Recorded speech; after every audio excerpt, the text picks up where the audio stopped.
Undskyld. Jeg hedder Thomas Svensson. Jeg kommer fra Ekstra Bladet. Jeg kommer, fordi vi er i gang med at lave en artikel omkring irakere, der tager tilbage til Irak for at genopbygge landet. Og jeg vil meget gerne høre om din rolle nede i Irak som general og rådgiver for præsident Talabani. Hvis der er noget, du har lyst til at snakke om. Jeg har ikke det. Du har ikke tid? Vi prøver alligevel med et spørgsmål mere. Men den indkomst, du har nede i Irak, betaler du skat af den? Med en vred mine får generalen nu sin søn til at tage affære. Opgiver du din indtægt fra Irak til de danske myndigheder? Jeg taler ikke dansk.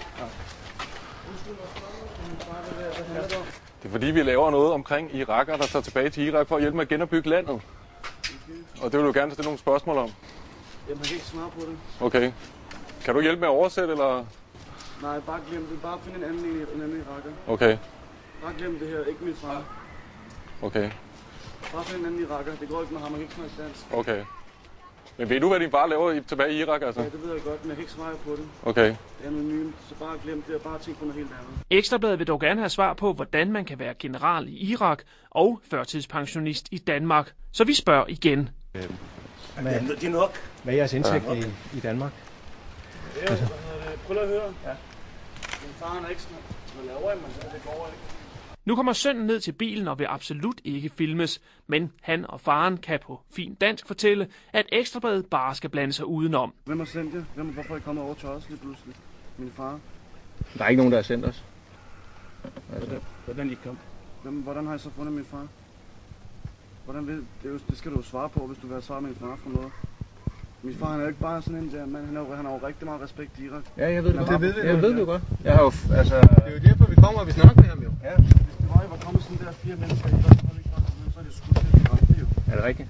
I havde ikke bare for at komme ind sådan der, og så stod sådan der og bare stille nogle spørgsmål, når han simpelthen ikke vil svare på det. Nej. Det er noget helt andet derovre jo. Jo, men hvem er det, der havde ville skyde os? Der er også noget, der hedder respekt for kultur jo. Ja. Og nu henvendte vi os jo korrekt, kan man sige, ikke? Det gjorde I jo ikke jo. Det er jo lidt sådan påtrængende, nærtrængende, forkert. Jo, men hvorfor vil din far så ikke svare på vores spørgsmål? Vi har jo nogle konkrete spørgsmål. Det er jo hans liv jo.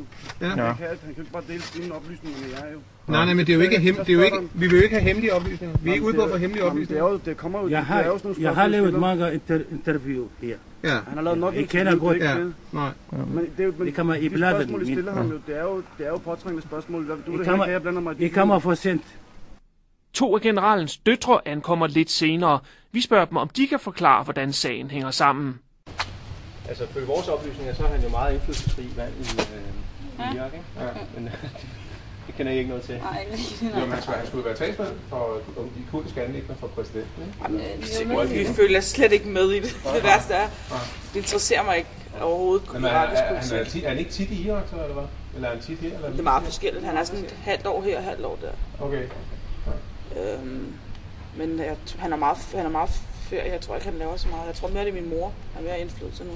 Men de mange måneder i Irak bliver pludselig til bare et par uger på et år, da Ekstra Bladet og TV2 igen besøger familien et par uger senere. Min far han er alvorligt syg, okay? Okay. Du kan se, at han er i Danmark. Ja, det er derfor, vi gerne vil tale. Han bor i Danmark, min far. Hvor lang tid om året er du i Irak?